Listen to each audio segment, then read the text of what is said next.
Hey everyone, as promised, we have a new series, whatever you want to call it, and we're going to talk about the reality of living with a disability, the raw reality, the raw truth of what it is to live with a disability. So many of you have reached out to me. One of the passions of mine when I first started my channel is I wanted to be able to talk honestly and openly about what it is like, because so many of us go through it on an everyday basis.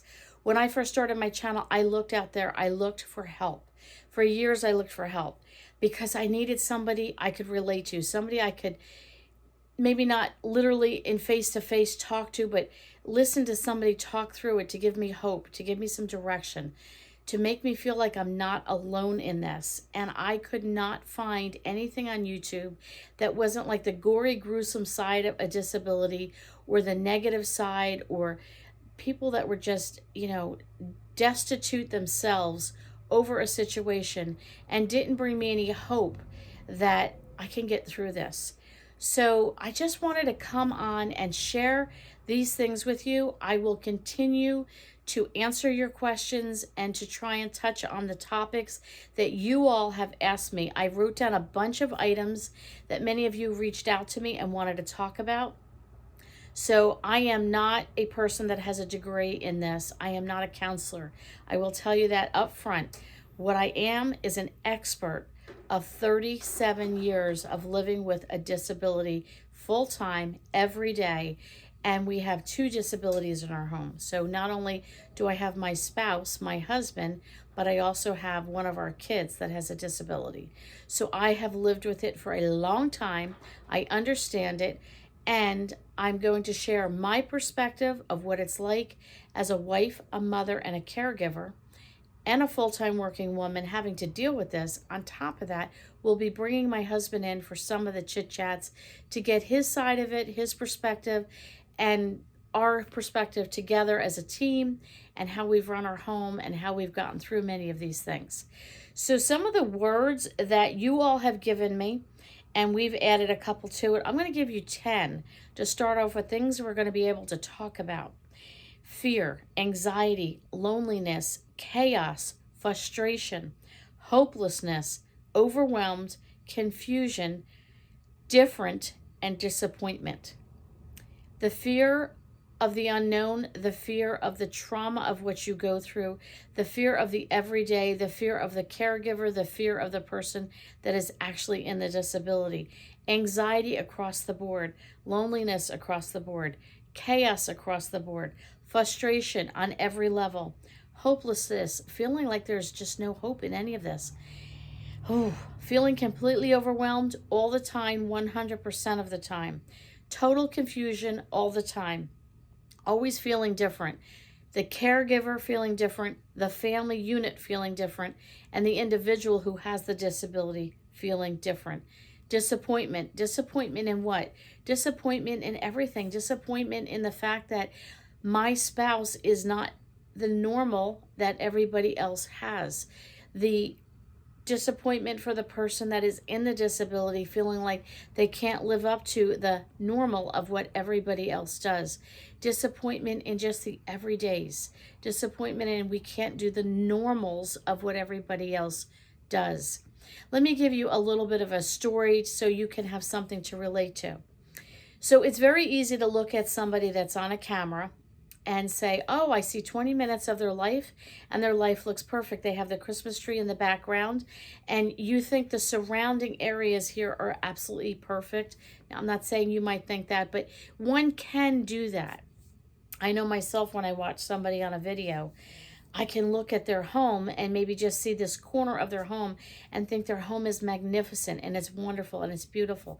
Little did I know that the rest of the house over here is a disaster and there's peanut butter and jelly smashed on the walls from the kids having a fight, or, you know what I mean. It's hard to imagine when you see something in one respect that there's more going on behind the scenes. So let's go back to Thanksgiving. Now, Thanksgiving is a holiday that only comes once a year. Thanksgiving was always my dad's favorite holiday. He loved the food, the family, just the whole idea of what Thanksgiving is, to be grateful and thankful. That was my dad's thing. He loved Thanksgiving. He liked that more than Christmas. And my dad passed away a year ago. So doing Thanksgiving last year, he died in August, and then November came, and it was only a few months, actually weeks later, a couple of months later. It was still too fresh, I think. And as much as we missed him, and it was the first Thanksgiving without him, I don't think we knew how to quite navigate that. Now, this has been now a full year. So this is the full year of the first. And it was a little different this year. Just certain family members were a little bit more strained in that. And it just, everybody has expectations of what, I think in their mind, you see a Hallmark movie and you think this is the, what it's supposed to be, or you have these expectations, whether you want to admit it or not. We all have expectations of each other, what the holiday should bring, what it shouldn't bring, and so on and so forth. Well, I don't know that I had a ton of expectations, only because leading up to it, I've been working and it's been busy and we've been doing. And so the holidays sort of came, and all of a sudden it's like, oh no, we got to get it together. The good thing was I had a few days vacation beforehand. So I was trying to anticipate what the day could bring. You never know in our home what it's going to bring, living with a disability. So I cooked the turkey the day before in the crock pot, nice and slow, 12 hours. It was falling off the bone. It was great. Let it cool off. We put it in the refrigerator. I got up Thanksgiving morning, was so proud of myself. What we do is we cook the turkey at our home, and then we transport it over to my mom's house. So I'm kind of the cooker of the turkey, and then everybody brings the side dishes and all the rest. So I wanted to make sure I was well prepared and well organized. I got it together. I packed all of our stuff. I made a list of everything we needed to bring, make sure Graham had his medication. Do we need this? Do we need that? And so on. So that morning I got up and I made bacon. House smelled great. I made some cinnamon rolls for Thanksgiving breakfast. And I got the turkey out of the oven and I sliced it up real nice. I put it in a nice dish. I poured the gravy over top, covered it in foil, and stuck it in the oven to warm it up to bring to my mom's. Put the rest of the stuff away in the refrigerator so I can make nice broth. It sounds like I really got it together, right? Well organized, well thought out, got it all set. And so I said to our son that was coming with us in the van, I said, okay, let's load up. We got the food in there, our bags in there, all the things we needed to bring over to the family. We were ready to go. We were actually 20 minutes early leaving. I was even excited that, we were getting out of the door on time. All the planets were lining up perfectly. And there we sat in the car, and we had left the side door open in case my husband had to put his bag in there or anything. And all he had to do was lock up the dog before we left and lock the door and come out. And he had left the back door open ajar. And you have to understand, there's a certain sound in our house, and then we all panic. There's a certain sound that we just know the sound, and we know trouble has now happened. So we're sitting in the car, and we heard, it sounded like glass breaking, but I couldn't quite figure it out. And my son and I looked at each other, but it didn't sound like the sound that we are used to. And my son said, Mom, let me go check and see what's going on. And I thought, everything's fine. It's all good. It was just something silly that happened. Little did I know that as my husband locked up the dog, he had a seizure. And my son runs out to get me. And at this point, I'm already thinking, I better get in the house. I run in the house. And the best way to describe what our kitchen looked like at this point in time was we had an earthquake. That would be the best way to describe it. You've got the kitchen table flip. We had a bowl of oranges on there. Oranges are all over the floor. We had, as the table is shifting and moving, because my husband's partially leaning on it, as he's now landed on the ground, his legs are twisted, his arm is hung up on the table. You could see he's in pain. We're trying to unravel his legs. We're trying to move his arm off the table. The table again is shifting. You hear more glass like almost shattering behind it. Fortunately, it fell behind the table. You could just hear glass everywhere. And I look, and my canisters are on a shelf next to the table, have flown all over the kitchen. Flour one direction, grits another direction. There's stuff endlessly all over the floor. It looked like an earthquake. And my son sat there, you could see, overwhelmed, frustrated, and downright annoyed. This is Thanksgiving. This is not supposed to happen. We were walking out the door. Why now? I was beyond frustrated. Beyond. I can't, the emotions, some days I'm more fragile than others. Some days I'm very fragile, and some days I got this. I got this covered. We're fine. This day was just a mixed bag of, I knew the expectations of my mom, with my dad not being there. My older kids were there. We had other family that drove down from North Jersey to come visit. I have the turkey. They're waiting on me to bring the turkey. It's a holiday. Things are supposed to go perfectly. It's supposed to be a happy Thanksgiving.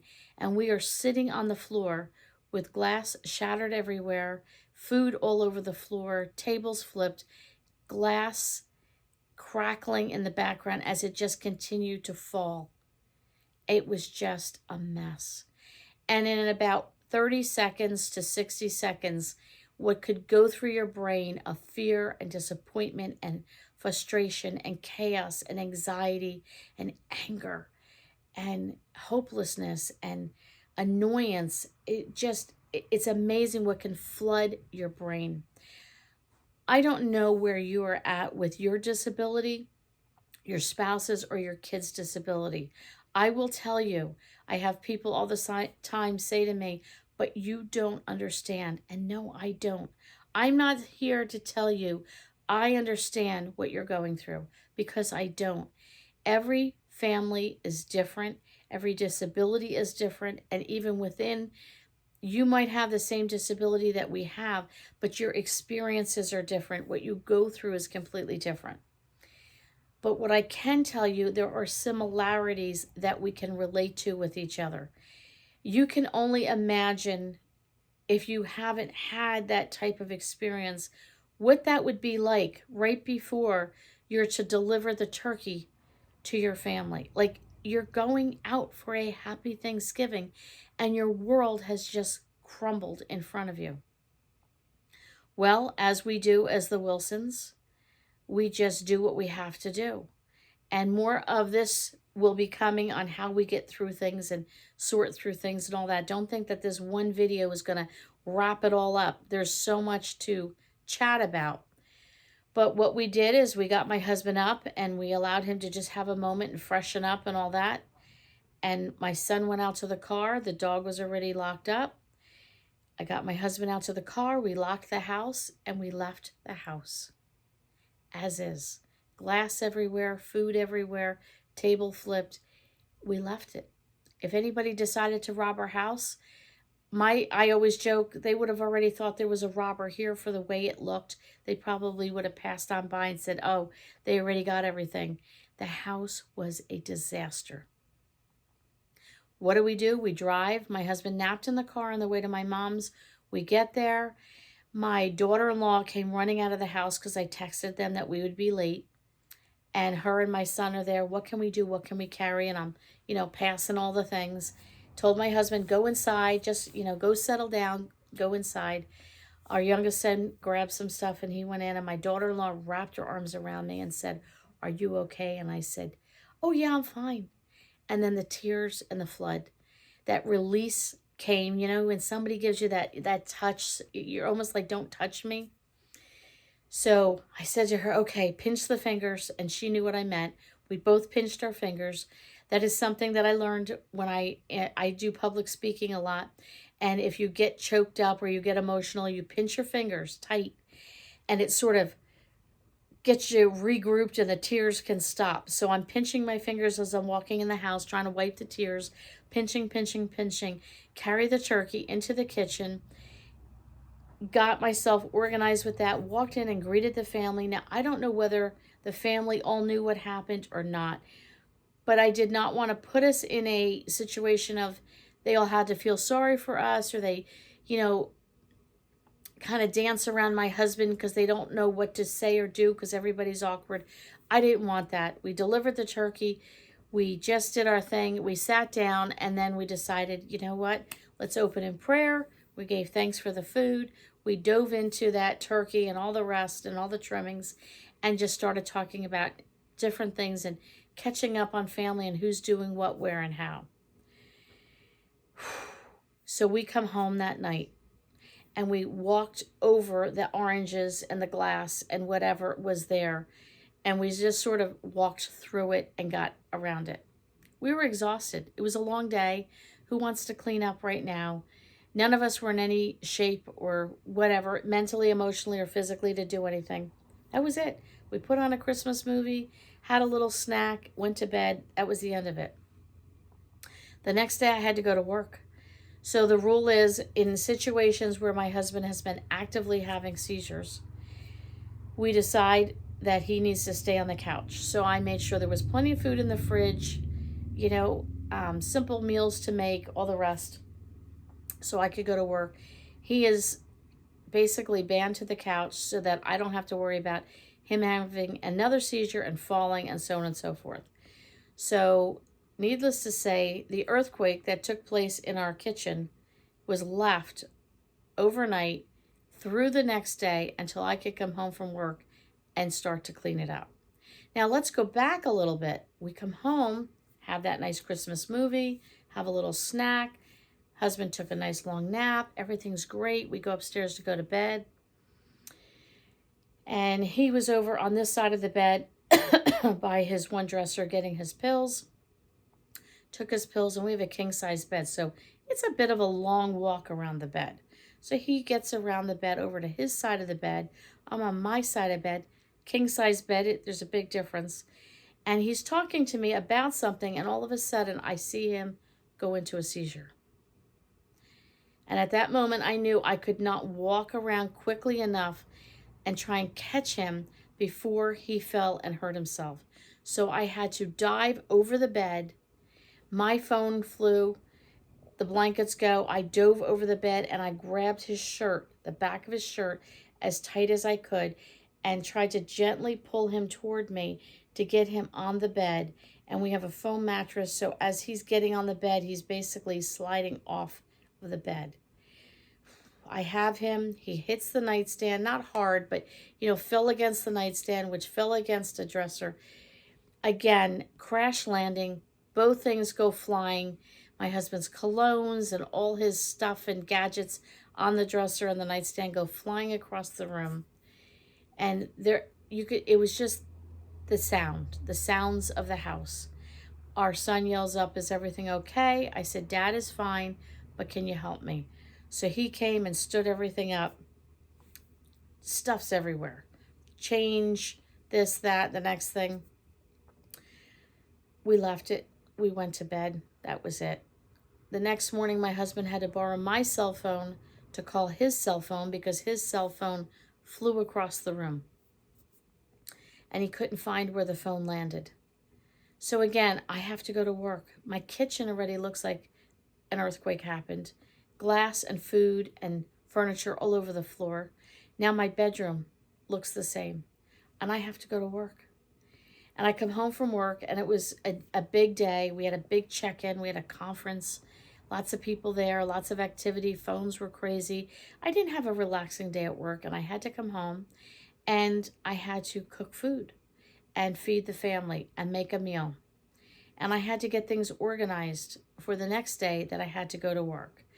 And I had to make sure I got a load of wash going. And in the middle of all of this, we looked in the basement to realize we now have a flood in the basement because one of the pipes is backed up and it's leaking in the basement on the floor where I need to do the wash. And you just say, like, it's just another thing. What? Yeah, yeah. So we get to the kitchen and we pick up the food and put the oranges back in the bowl and clean up and get the canisters back and reorganize as much as we can. Now the glass is literally fallen behind the table. So at this point, we gather up what we could and we just sort of put a barricade around it because we're tired and we can't do any more than that. By the time we worked through the basement flood, tried to get some wash done, tried to make a meal, tried to clean up and get ready for the next day, my day was done. Cleaned up a little bit. Go to work the next day. Do the same thing all over again. Come home, got to get a meal, the whole 9 yards. Now we have to finish cleaning up the glass. And the upstairs, 3 days later, still hasn't been touched. And I know some of you are cringing who are perfectionist housekeepers in your home. How could you? Listen, when you live through traumatic moments, you have to prioritize. And even though I would love to be a perfectionist in my home, and I would love all the things to be perfect, I had to learn a long time ago, perfection does not hold a place in your home when you have a disability. You have to make choices and something has to give or you will go insane. I was one that everything had to be picture perfect. You know, the tree had to be that perfect tree and the lights. Now I'm just grateful if I get a tree up. And if I get ornaments on the tree, I'm even happier. And we got lights too, that's even better. The perfection of wanting everything, I struggled with, and that's a whole nother story of the levels of, I guess, feelings that you go through of you want this and then you have to give it up and you have to learn to do without, and then you get the emotional attitudes and things that you have to process and go through to the point where you just realize it is what it is and you learn to accept it. And I have so many people in my life, meaning well, but that have never lived with a disability, that would look at you, I'm sure if they could honestly say something to you, would say, does your house look like that always? Do things are a little untidy, or you have dishes in the sink, or laundry on the basement floor, or you've got that pile over here in the corner, or that's really a mess over there. If you live with a disability, or you have someone in your home with a disability, unless your house is completely empty and you have no furniture, no dishes, and no things around, your house is going to take a toll. I had to learn so much of this. Again, I want to talk about so many of these things. One of the things I really want to accomplish through this whole mini series that I want to do is, if you don't have a disability yourself, but maybe a family member does, and you want a little insight to what it is like for them, how do you help them? How do you deal with it? How do you understand? I want to try and help you understand a little bit. And if you're the one with a disability, I don't have it. I live with someone with it.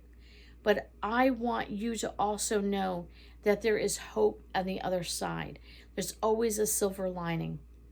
And I want you to find encouragement through this series and to know that there is a family out there who lives with it every day. And we get it. It might be different from what you're going through, but it is still a similar story that you can relate to.